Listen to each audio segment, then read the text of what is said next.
Good morning, everyone, and welcome to the final budget session for 2022. I can tell you that it's probably been the most difficult year that since I've been on the council. I do want to start off by saying that if we were operating from the government office building, the way that we've always done things is um, going through our business, both for work sessions, budget sessions, and council meetings, and um, going through our business at the end of the meeting, asking for comments and such.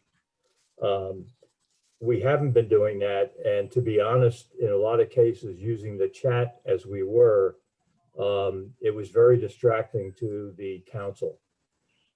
So what we are going to do is go back and shut the chat off during the meeting. And then when the comment time comes, we'll put it back on. And anybody that's on the meeting, feel free to make comments and ask questions. So that's how we'll run things from now on until we get back into the government building. And we thank you for your cooperation. Okay. I think the first obvious item that we have left, and then I'll turn it back to Keith. The first obvious item is talking about the fees and also the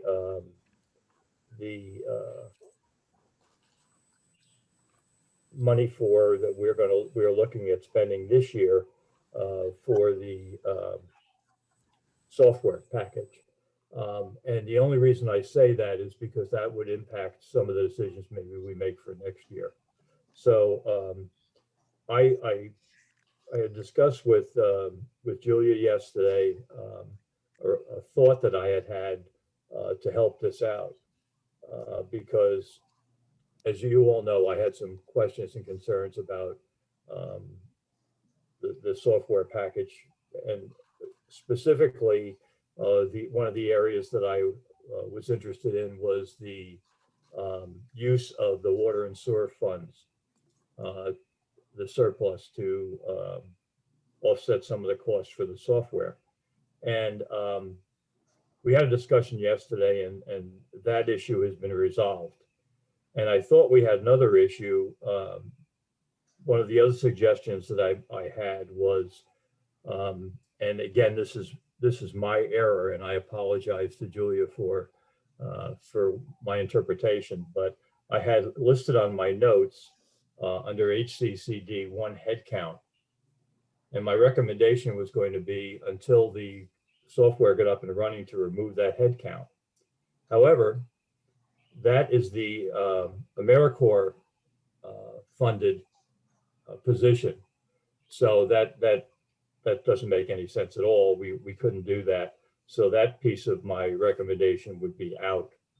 And I would also like to start off by saying that to help defer the money from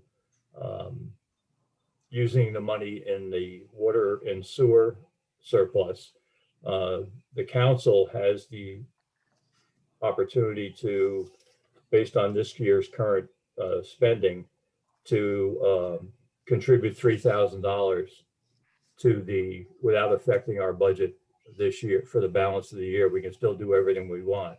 So the council will give $3,000 to lower the money coming out of the water and sewer fund. And that's where we are. Keith, where are we? What are the things that are open items for us? I know fees are.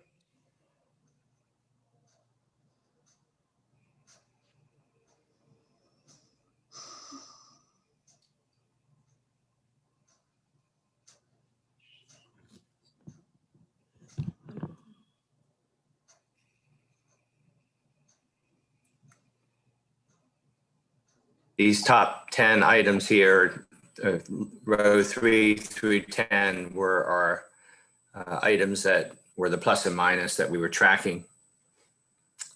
And like you said, the biggest one was the fees. And I had staff go back and analyze what would be the consequence of dropping that $15 increase for the landlord license, and it is $160,000 is what the price tag would be for that move.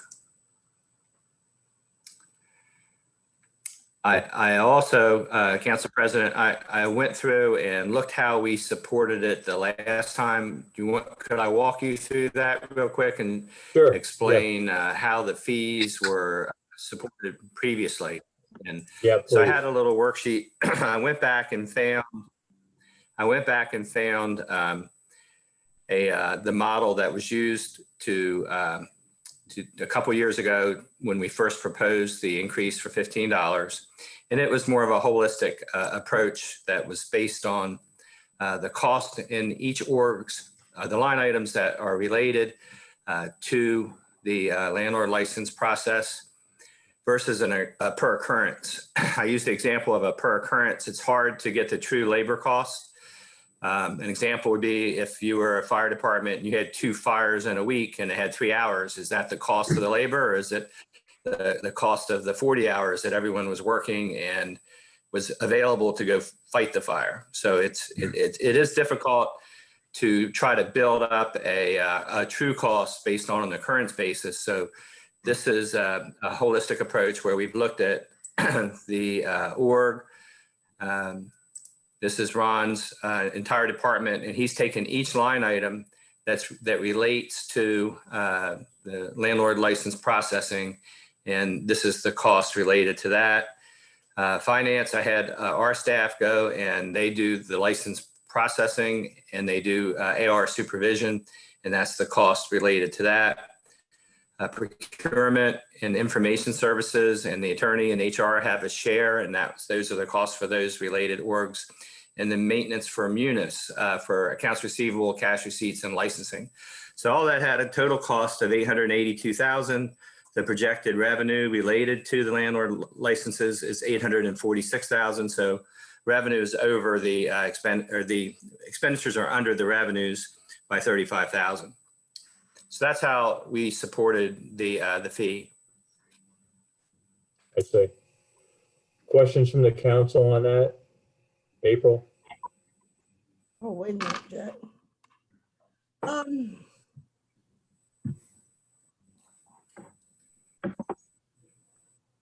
Is that is what we must do in order to not increase the fees?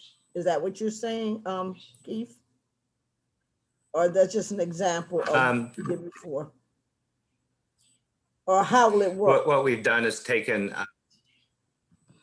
we've tried to set aside all of the costs related to the landlord license processing, and to show that the revenue from the licenses do not exceed our cost, and that's what this model is addressing. Okay. Okay. So does this also include renewals? Yes. Oh.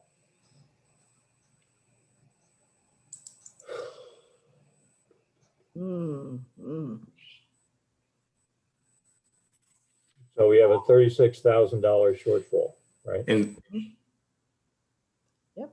35. well, no, it just, yeah, it shows that we never hit it exactly. It just shows that with that increase, we did not exceed, the revenues will not exceed our costs, which was the concern. Right, right. So the shortfall is 35 grand. Okay.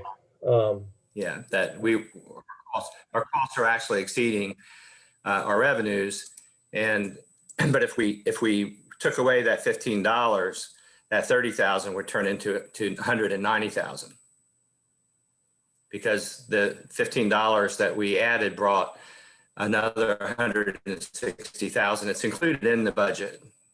Yeah. Angela, any questions? No, none at this time. Michelle? No, no questions. Yeah, this is another rough one, that's for Mhm. sure. But we can't afford Take a hit. to take that hit. Mm-mm. Jack, could we possibly landlord license fee? Could we? I saw where Miss Bratton had made a suggestion. I thought it was pretty good for the landlords that have already have their license and that renewing, they could stay at the 60, and the new registrations of the new landlords could be at 75. How would that work?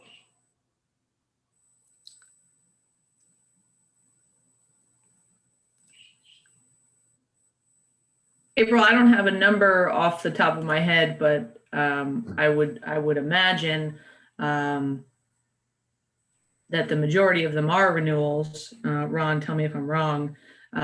So we would still see a large gap there, probably in the range of, I don't know, Keith, if you have a better number, but around 160 or 130 that we're going to have to realize if we do that.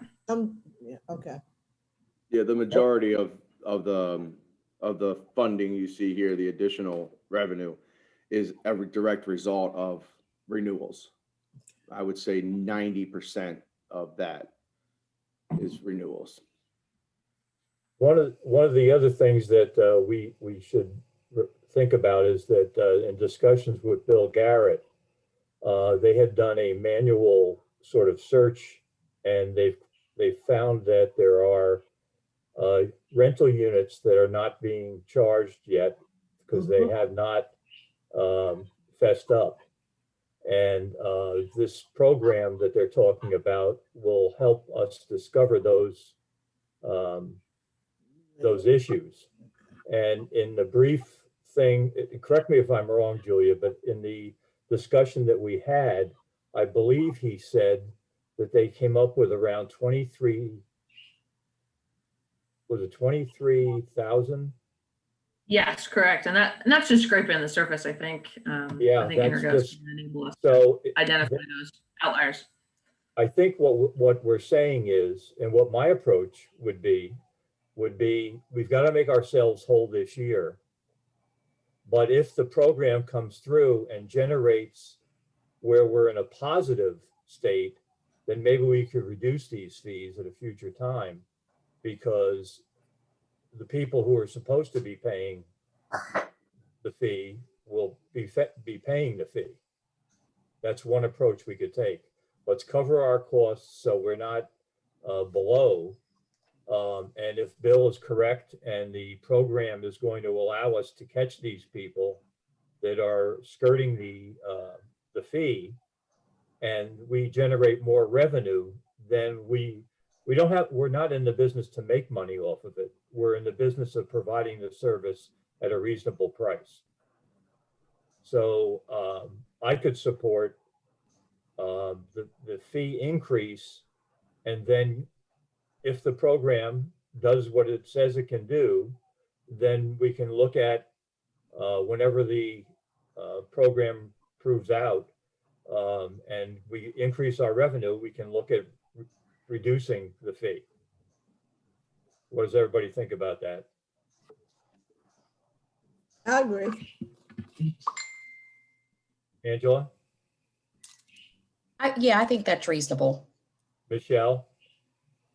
Yeah, I'm good with that. Okay. Okay. I think, I don't see any other choice at this point in time. No. We can't eat $160,000. Okay.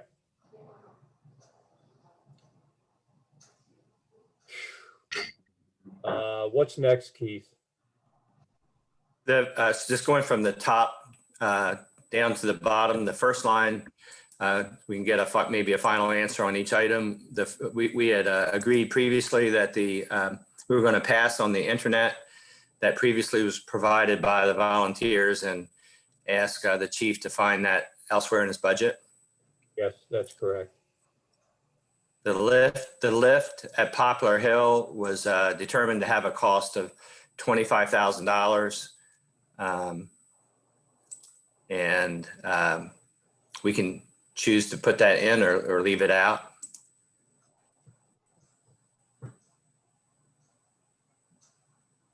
Does this put us in violation of ADA? Mhm. It does. Well, is the build, well, I want to add, the building's a historical building. Um,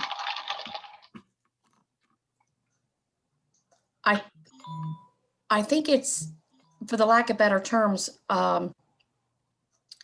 grandfathered in. Maybe we could do more research on that. But obviously, I think, it's more preferable to have the lift. yeah, I is think there- it's been determined that they have to have it.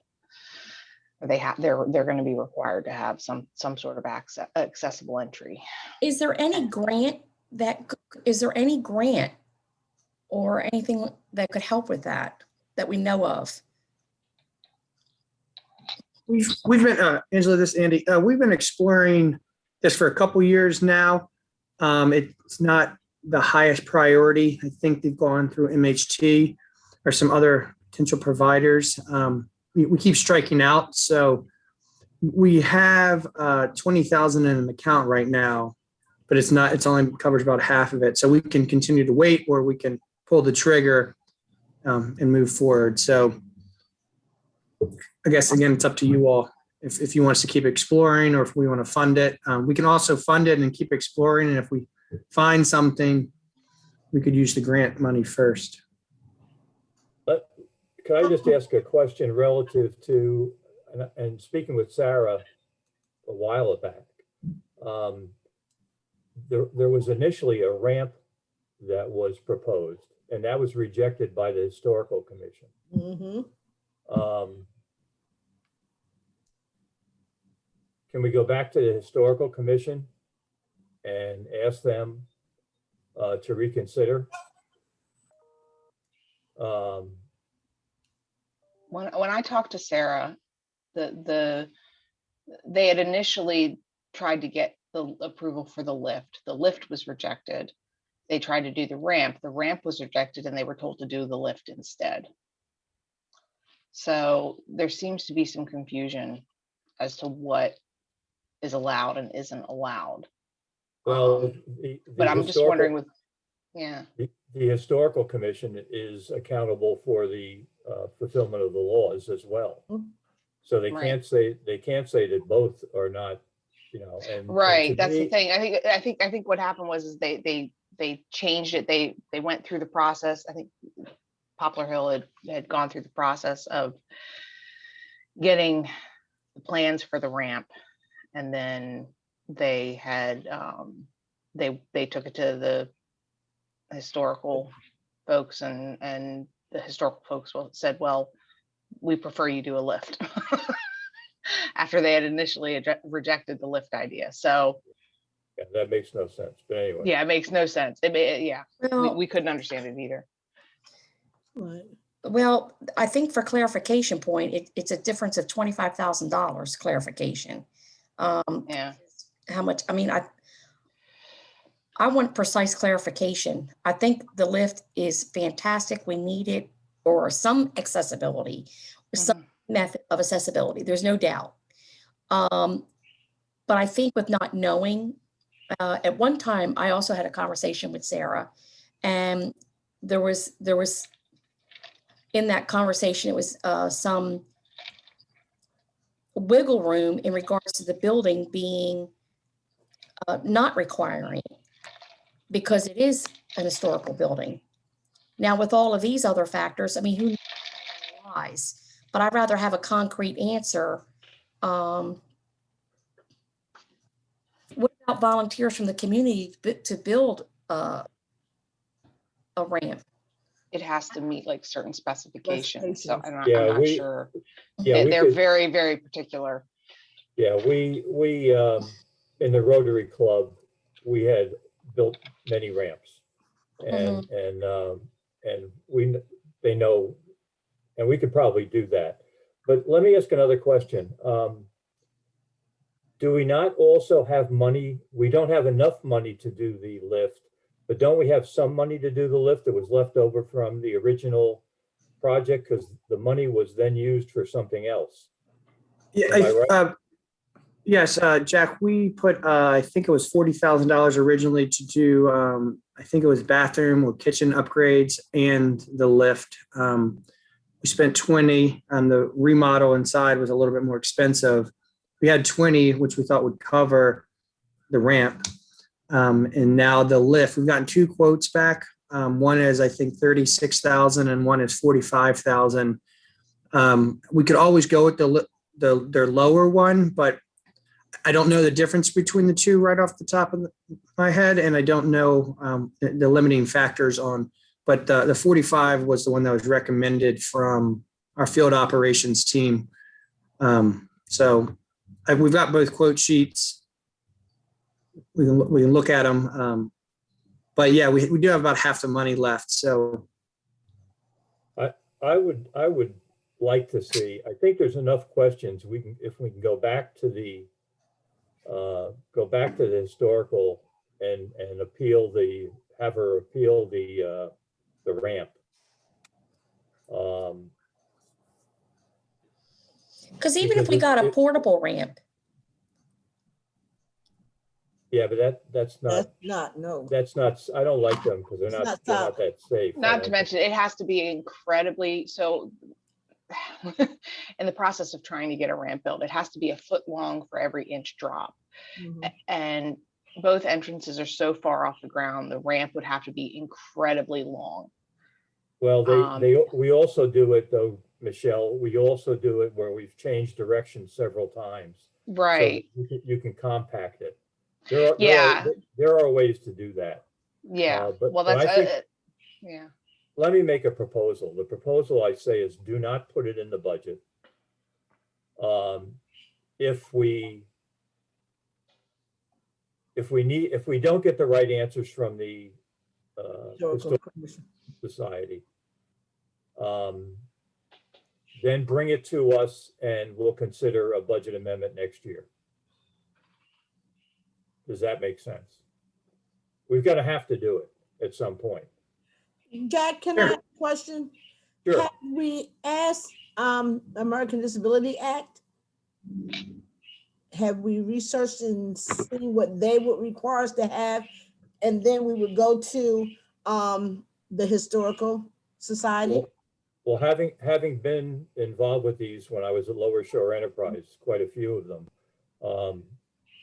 either one of those, a lift or a ramp, is ADA. There is in the ADA rules, there is, as long as you're providing access to individuals with disabilities, you're covered. So there are many solutions, but the two primary are lift and ramp. And I just think we need to get some clarification and see if they will bend a little. Because the ramps are there and they are solid when they're built. And they're made of wood. So, where back in the day of Poplar Hill, they didn't have steel lifts or things like that. So I don't follow what their logic is that we can't do a ramp. And to be honest, I think it was just space, to be clear. I think it was just space, the ability to the footprint. We can actually get some of the people who do this and ask them. And if it's not and we can't do it, then bring us a budgetary request for an amendment to the budget next year. And Jack, can I say something as well? It just came across my mind. How many people could you get on a lift in case of an emergency? A lift? Yeah, I mean, One. yeah, that's what I'm saying. So Right. I would really think that a ramp would be more feasible, because if in case of an emergency, a fire or something, you could get people out quicker than you could with a lift. I mean, that's just my spin on it. I mean, I know that the Historical society sees things a little different, but you have to look also on a safety perspective too, as getting people out, in and out. That's a valid point. The other thing is in regards to a lift, the other thing is with a lift, having dealt with lifts myself in regards for my mom, is the repair on those can be quite expensive. And they're not, I don't think, as hardy as a ramp or as dependable as a ramp. Especially if the electricity goes out and you don't have a generator and there's an emergency. I've been in that situation with my mom before and it was not pretty. So I think we just need more information, and I think we could research more, and then if we had to do an amendment. But I want us to commit to realizing that this is coming up and that Need. next year, look for an amendment of some kind to get accessibility there for our disabled citizens. Yeah, I mean, that's my main concern is Yeah, making sure. I'll tell you what I will do. I will take one of the designers of the ramps, and I will meet him today. I'll see if I can get him this afternoon, and he and I will go over to Poplar Hill and look at it, and then we'll report back to the council. Because if we could get it, and we could get it donated, which is a possibility. Huge possibility. Then and it's feasible to do it. It would save us money and it would be permanent. So let's do that. I think we have a commitment from the people that were here that if it doesn't work out, we'll get the money for the lift. We have to get accessibility to that building. Necessity. Okay. So are we in agreement with leaving it out of this one and then following through and making sure that something happens early next year? Yes. Yeah. Early next year, I'm talking about July, August, September. I'm totally committed to that, and I'm committed to make sure we. Yeah. I think we need to, the sooner we can get it done, the better. Yeah, because This has been an issue for many years, and That's Okay, true. we are in agreement. Yeah. So we'll leave that off, Keith. Jack, you must saw my face when you said early. Yeah, I know. You I was were like- thinking January. Yeah. Yeah, no, I'm like, I've done that. I've done that before. Okay, what else you got? Joe's tuition reimbursement for 12,000.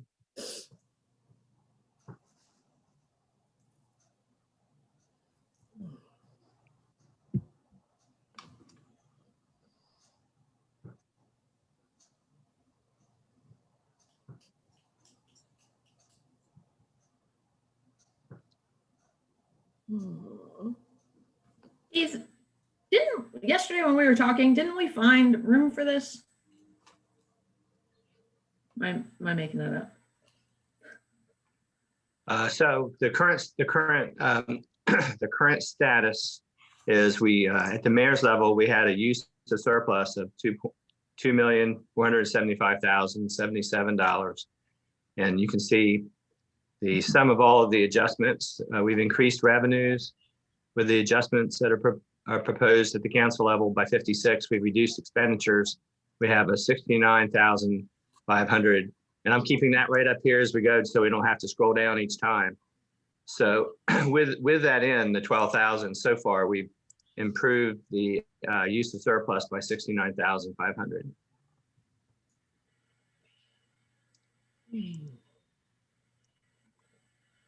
Does that answer the question, Julia? Is that what you meant, or did you mean something else? Yes. No, that's what I meant. That's what I was asking. Okay.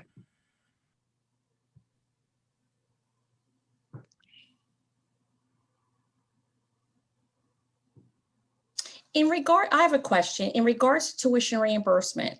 Do they have an understanding or in their contract? Do they work for the city for so many years in regards to us paying a portion of their tuition? Mhm. Angela, yes. The amount of years that they have to work, I can't recall off the top of my head. I'll have to pull that up. But there's yes, some there is type- some sort of payback There is some requirement. type of commitment That to is- the city in regards to the reimbursement. Yes. Okay, Andy, could you contact Jeannie while we're here and see what it is?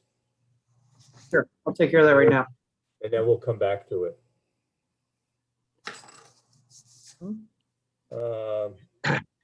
Okay, what's that one? Refresh my memory. Okay, so I think this is something that Andy proposed to insert, which was additional part-time. Currently, there's I think there's 2 in for programming at the community centers for 16.5, and he's proposing that it'll qualify for the recovery revenue, and therefore he wanted to add 2 more. And then we've acknowledged that the entire 33 could be realized as revenue reimbursement from the Recovery Act.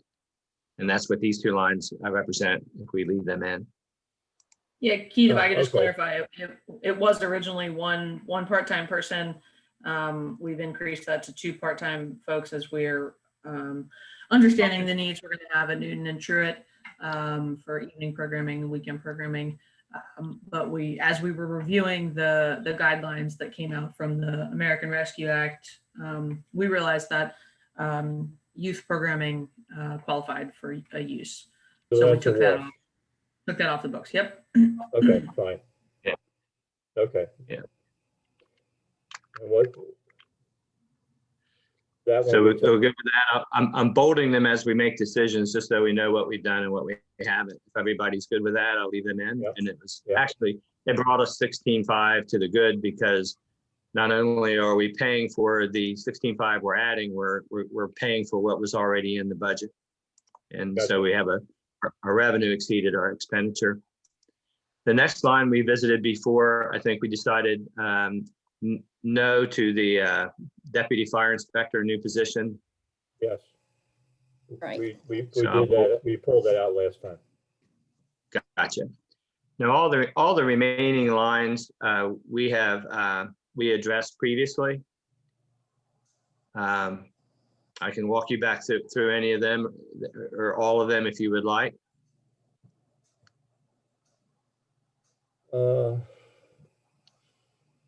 Just hit the major ones.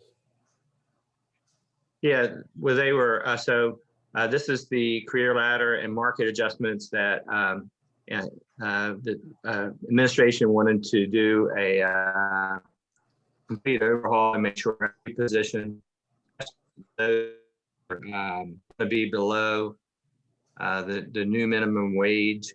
All had a proper career ladder, and that was the price tag for that, 137,000. The traffic department needed an adjustment to true it up. It was during the budget build, there was we discovered that it was short the 17, so that just was a correction. There was a healthcare adjustment where one of the staff was changing the type of healthcare that was not part of the original build. The zoo commission reimbursement.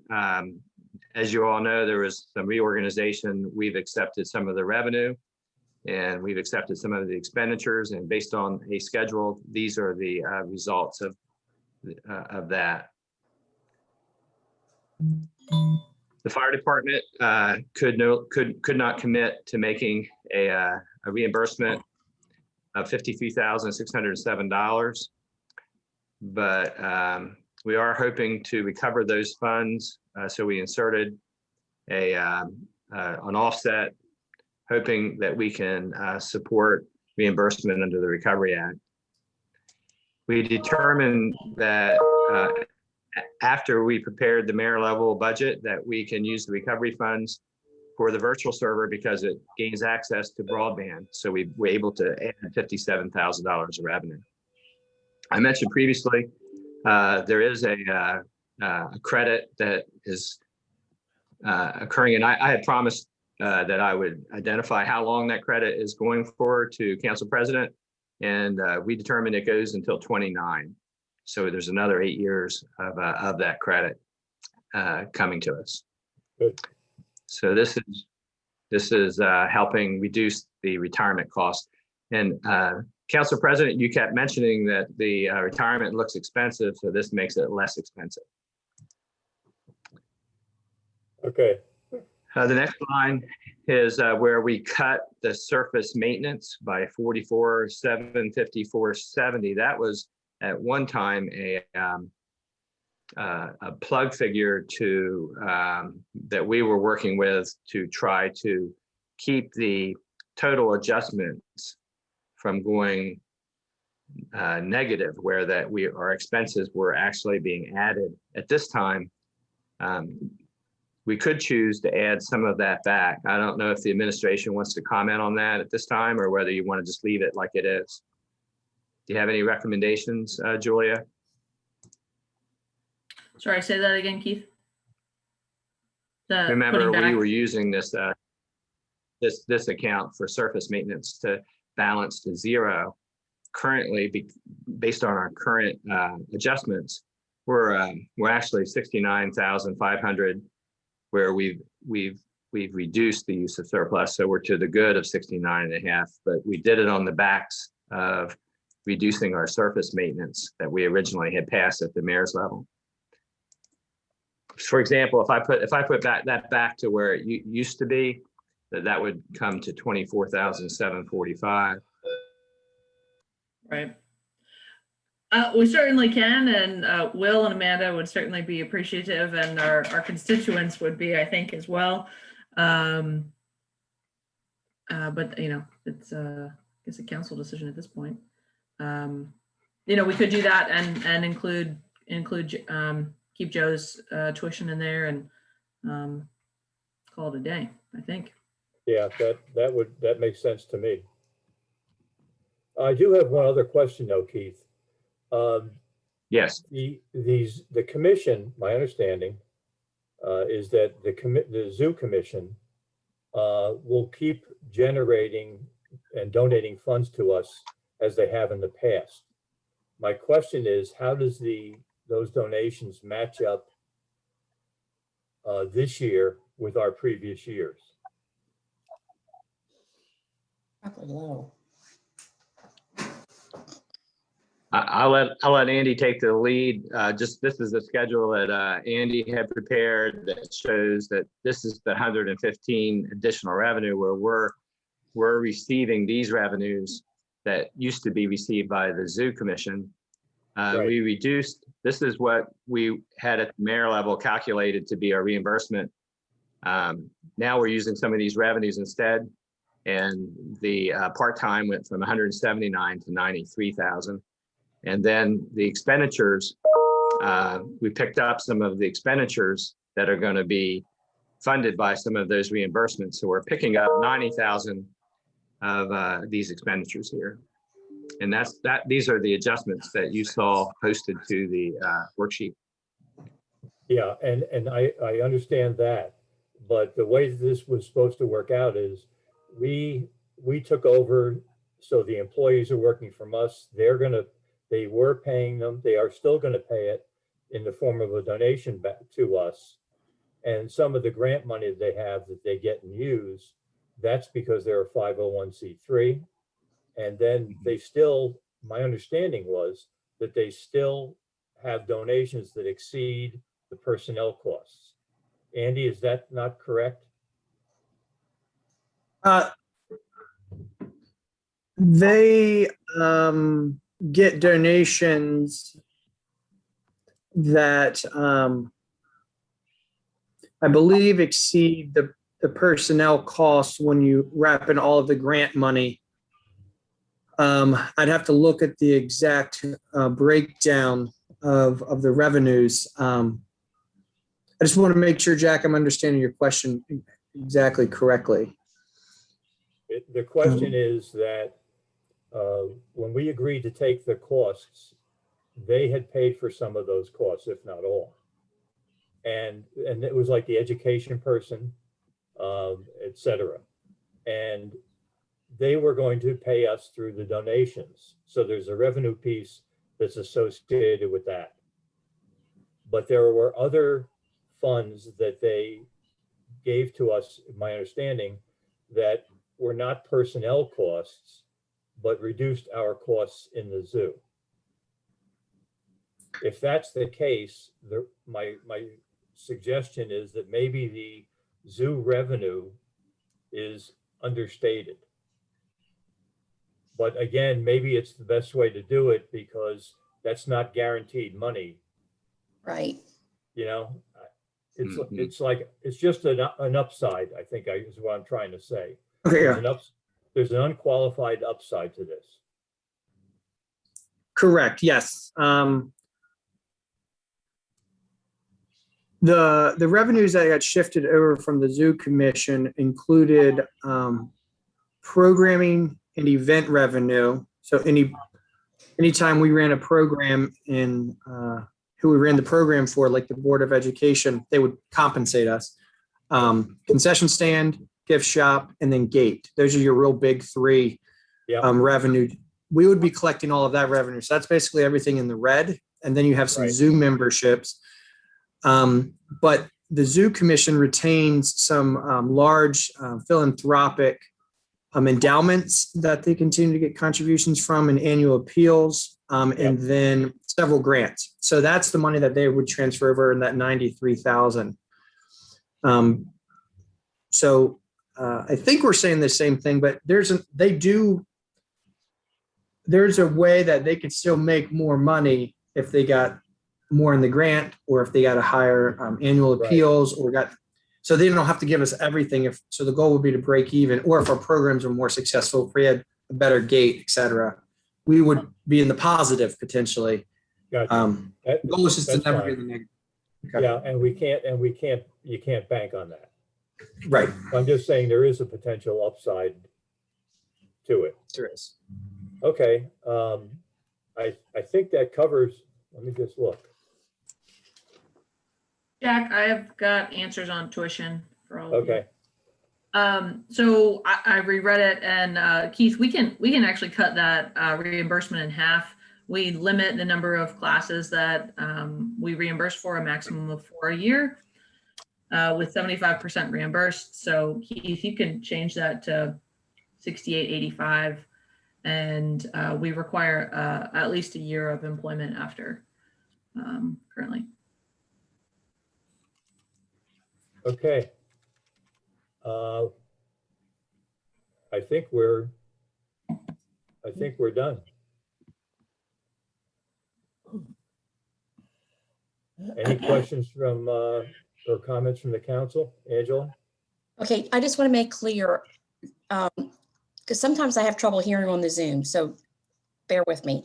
Now, so the council is not paying for the internet for the fire department, or we are paying that $6,000?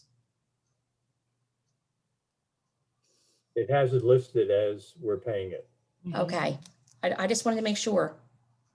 doesn't it? No, so if it's in F, column F, then it's something that you decided you wanted to do as an additional expenditure. If it's in the other, well, Keith just brought it down.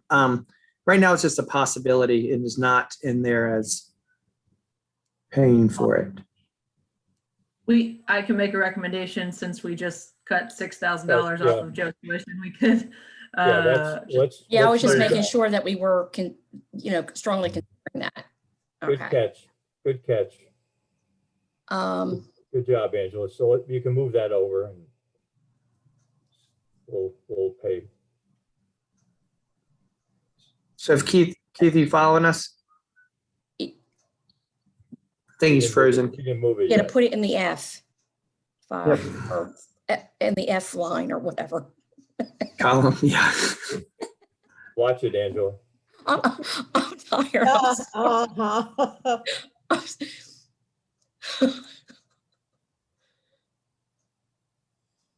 I think we have Keith's working on some connectivity issues, but we'll make sure Okay, that gets it's in. okay.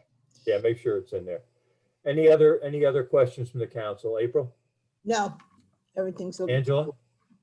No, I just, I just want to go back to the lift because I'm going to be the member, I'm sure maybe with other members, to make sure that we have a follow through. And I'm glad to hear that Jack is going to, take another person over to look at the ramp situation. But I do want that sooner than later, and I'm going to be committed to finding a way to make that happen. I'm in agreement with you, so no Okay. problem there. And I know Michelle is. I am too. Okay, April is too, so Yep. we have commitment. Okay. It's All been right. tough. It's been tough, but I concur with what we've discussed. Well, it's like I said, it hasn't been easy this year, that's for sure. And thank all of you for your preparation. Any closing comments from anybody? April, when you want to start? Oh, no, not really. I just really don't have much to say this morning. Surprisingly, I just want everybody to stay safe. And Thank you. Thank you. Angela? And the council did, we were able to scrounge up 3,000 to go towards the water and sewer, correct? In our Correct. city council budget. Okay. And that's wonderful. That even we are able to contribute in that way to help our residents. It's been a great discussion, and I think, we've probably done the best we could with what we're faced with. Thank you. Michelle? Not much to add other than what everybody else has said. So, Okay. Yeah. Thank you. Before we get to you, Julia, and my final comments, anybody that has any questions that's on the call, we'll open up chat now, and you can come on live and.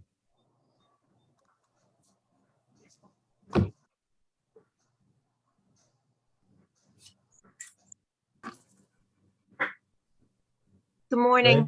Good morning. Well, I came in at the, I've got several things going on today, and I came in a little bit late from Keys. I need to go back and replay the tape when it gets on PAC 14. Again, I appreciate, April, that you recognize that the funds that are generated for new rental registrations are grossly under the amount required to maintain that process. So I tremendously would support going up to 120 or the 150, whatever those numbers would be for the new properties that come online for initial inspections, etc. And they should absolutely be raised. I'm still very sad and distressed that with all of the infrastructure improvements with new computers, that the cost for the landlord licensing can't be really looked at sooner than later, instead of maybe if it happens, then we'll reimburse or we won't raise the next year.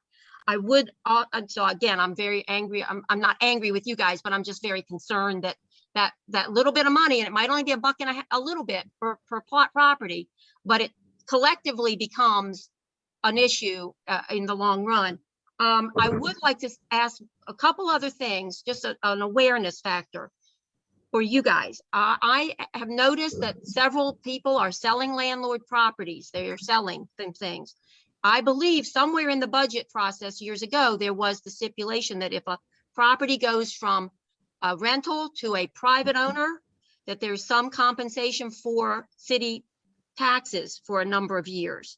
And I think that might be something in your budgetary concerns you all need to be thinking about, because that would be a hit to your revenue. I'm just bringing that awareness to everybody that may not remember. Julia, is that, and I hope that is still a program.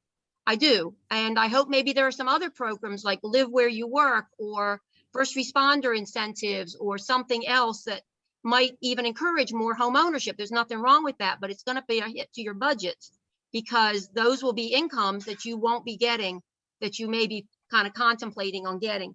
And number 3, having had some long discussions with somebody in the business world that some of you know, this whole thing that you're getting, this new program that's coming on board, there were a lot of unanswered questions the last time you talked about it. And that vendor really should be giving you a business case report.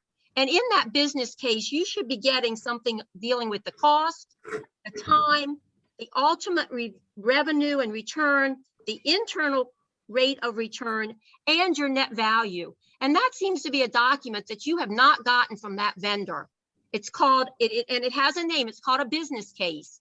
And anybody wanting to sell you a product like that at that expense with that ongoing increase in maintenance to the expense really should be providing you with that. And what I heard from the last meeting was that was going to come and it might happen and it was going to start working as we implement it.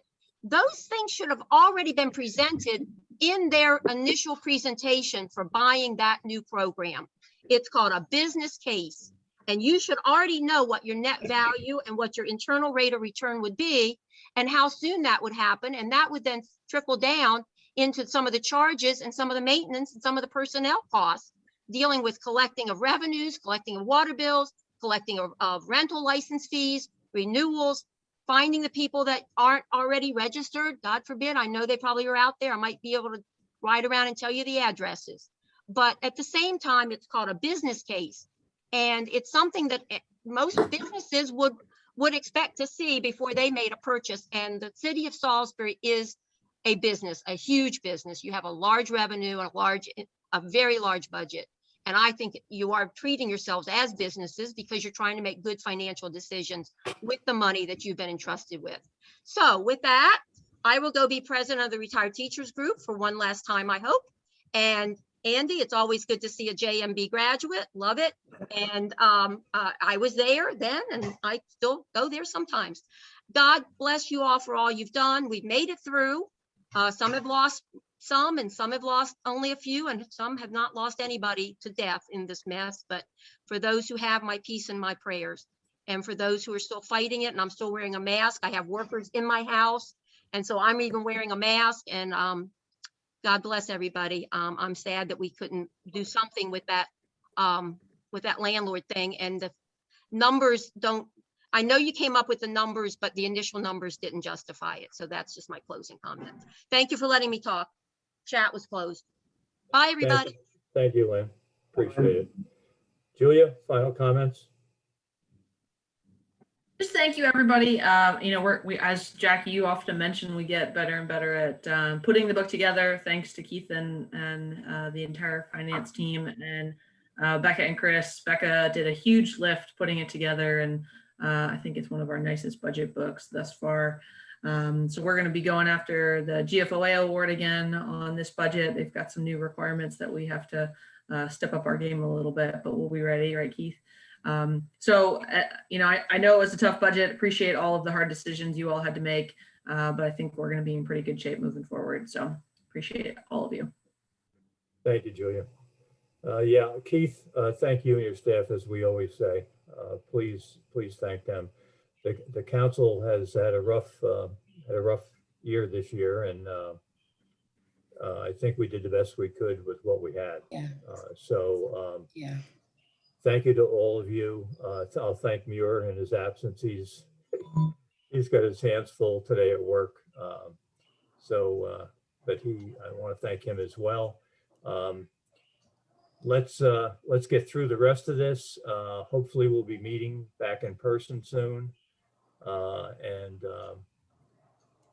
Everybody have a great week, and we'll see you next Monday night. Thank you, everybody. Thank you, Tom.